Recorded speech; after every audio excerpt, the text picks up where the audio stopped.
ಕಸದ ರಾಶಿಯಿಂದ ಕೂಡಿದ ಬೆಳಗಾವಿಯ ಗಾಂಧಿನಗರ ಹಾಗೂ ಅಮನ್ನಗರ. ಹೌದು, ಬೆಳಗಾವಿ ಜಿಲ್ಲೆಯ ಗಾಂಧಿನಗರ ಅಮನ್ನಗರದಲ್ಲಿ ಕಸದ ರಾಶಿ ಇದ್ರೂ ಕೂಡ ಕಣ್ಣಿಗೆ ಕಂಡು ಕಾಣದಂತೆ ಸಂಬಂಧಪಟ್ಟ ಅಧಿಕಾರಿಗಳು ವರ್ತಿಸುತ್ತಿದ್ದಾರೆ.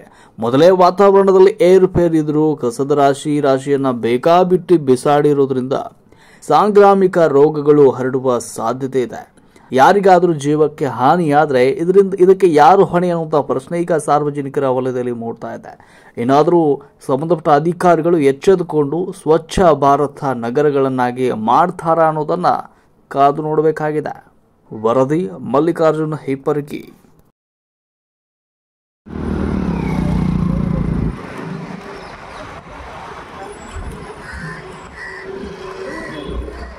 RTO circle.